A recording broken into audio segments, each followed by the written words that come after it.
Hi there and welcome back to the Peninsula Angling Club training videos. I'm Dirk Buerta and this is episode 6 of chapter 1, and today's episode is going to be about bait. Or bait and feed. So I'm sure most of you are aware of the fact that we use various kinds of attractants in order to basically call the fish. Or at least let them know that there's something nice for them to nibble on. This is an example. This is the Supercast Banjo Ball Dip. Now, please do not get the idea that I am a Supercast man. No, there are other dips and flavors and floaties and feed out there. If you want to use those, go ahead and buy them. I know that Loki has a range that is much loved out there. There are things that are being made by people that are not Supercast. I know Champion dips and floaties, they're around. The reason I use Supercast is because I have to. I'm actually the kind of angler that prefers to make his own dips. Really, I've had tremendous amount of success making my own stuff, but when you're angling in a team and your team captain comes to you and says the guy 3 pegs down is having a tremendous amount of success with Supercast Banjo and you don't have it in your box, then what are you doing there? You're wasting your time, you're wasting money. As far as team angling is concerned, you need to standardize on your dips and your floaties and everything else that you use as bait, because if somebody a peg or two down finds that, hey, this one particular combination works wonders and he's landing fish one at every 3 minutes, then you need to be able to duplicate what he's doing. Social angling, really, if it's just you, you can probably go to the edge of the water with a bottle of tomato sauce. I kid you not, lots of fish have been caught on all gold tomato sauce. Can be done. But yeah, typically they do come in bottles like this. This is a 100 milliliter bottle. Right now, honestly, it's expensive. A bottle like this in the Western Cape is going to set you back around 40 rands. Keep in mind though that you buy a bottle like this, it's going to last you 3-4 years. Honestly, you don't have to buy everything that you see on the rack. In terms of what flavors you should buy, I've got a note here of the 5 kinds of flavors that I find work the best in the Western Cape. Now, FX, that is, I don't think I've got a bottle ready for FX. Hold on a second. So, yeah, there you go. FX. FX is a caramel green fluorescent mix. Really, it's a mainstay. It's one of those dips that you absolutely have to have.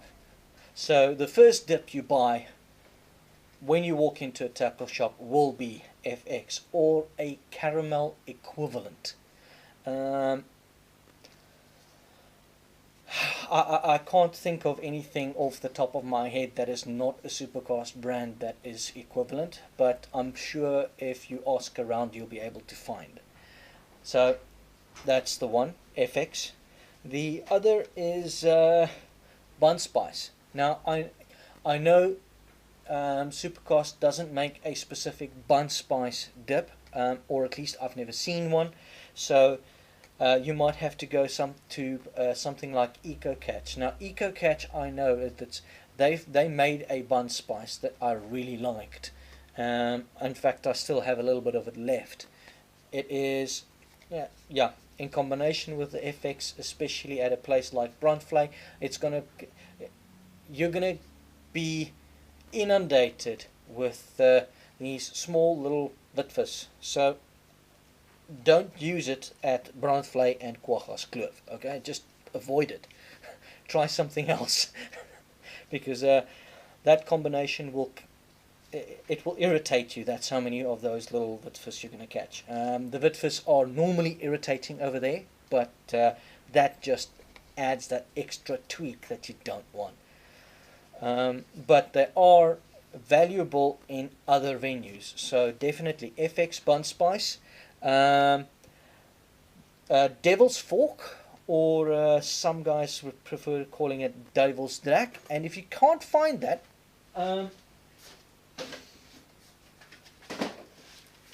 this is the Lennon's Devil's Draak Druppels, or what is it in English?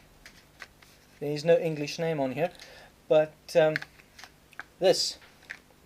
Go to a pharmacy or a Pick and Pay and get yourself some of this. Awesome stuff. Okay, what's next? Quattro. Supercast Quattro. That here in the Western Cape, get yourself the Quattro. And then there is one of either Perdebei, G.P.A.C, or Rooi G.P.A.C. That's those ones. Kina 1 and Kina 4 as well, but get one of those. One of Kina 1, Kina 4, Perdebei, G.P.A.C, Rooi G.P.A.C. One of those, and FX, Bun Spice, Devil's Draak or Devil's Fork, and Quattro. So that would be like the one of those and the other 4. Those 5 dips, you know what? It's going to cost you 200 rands to get those 5 dips, and you will be able to angle almost any venue in the Western Cape. As far as feed is concerned, well, okay, that's what we have to say about dips. But as far as feed is concerned in the Western Cape, I haven't seen anything other than the MG Baits Lemmetjies food. I don't have an example of that here. I have used it. I've had tremendous success with it, especially the competition one. I really wish I had an example, but I don't. Then, of course, the one that everybody knows. Supercast. This stuff has caught lots of fish. So, yeah, that's what you need to buy in terms of feed. Unfortunately, feed is becoming more and more expensive. I can't really give you a homemade alternative because I don't know of anything homemade that works as well as Supercast and Lemmetjies food. So, unfortunately, until I do, you're basically going to have to go and buy some. Then there is the other thing, floaties. My advice to you as far as floaties is concerned is stick to the plain flavors. Don't buy flavored floaties, at least not until you've been in the sport for a while. Because when you've got plain floaties, you can actually flavor them. It takes time, it takes a little bit of effort, but you can. And this is what you're looking at buying. Plain white or plain yellow floaties. White or yellow. Don't go for any color or any flavor. Just that. And you know, you buy 2 tubs. Done. You can go fishing with that. The other thing that I would suggest is plain soft floaties. Because sometimes you find that the floaties are just a little bit too big and you want to cut them in half or even in quarters in order to actually get your bait presentation spot on. That's why you get the soft ones. And that's actually what I have to say about baits, other than one last thing.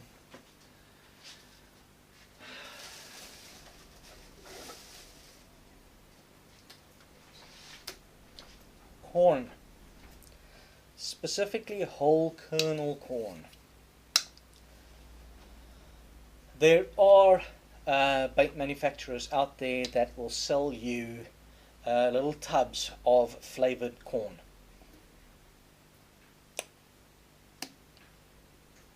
They're expensive, and I don't find that they help me catch fish. Really, I don't. Some guys absolutely swear by them. Personally, buy a tin. Buy a tin of normal whole kernel corn at your local convenience store and use it. Really, it is going to be the exception where you're going to rely on a corn that is flavored. That being said, if you want flavored corn, flavor it yourself. Really, it's normal corn. That corn I just showed you in a little tub, and this specific one is flavored with Savlon. Yes, Savlon. Ooh, that's a delicious smell. Ooh. And you make it yourself, and then when it's been sitting around for a couple of days, you transfer it into a little tub like this, and you keep that in your tackle box. Really, it's as effective as the stuff you buy at the shop. So for the time being, until you feel that you've got enough money to buy at the shops and take the stuff that is being presented there, there's absolutely nothing wrong with making your own, and you can get very creative with the flavors. I make a lemon flavored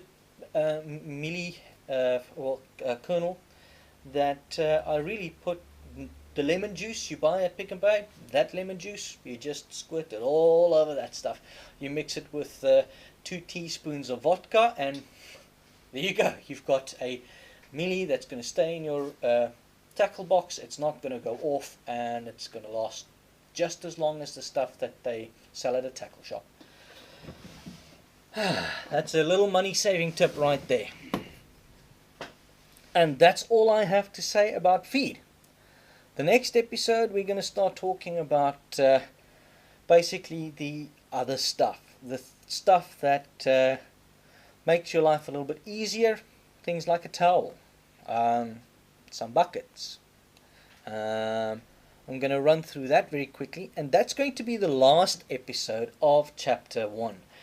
Chapter 1 was there to show you what to buy and how to save money, and what not to buy, and saving money by not spending money on stuff that you're not going to use. After that, we are going to start going into Chapter 2. And Chapter 2 is going to be about putting it all together. In other words, how to make your rigs, how to spool a reel, how to make leader line. And I'm going to focus in the first couple of episodes of Chapter 2. I'm going to focus on teaching you 4 basic knots, and those 4 knots are all you're going to use. But that's it for this episode. I will see you in the next one.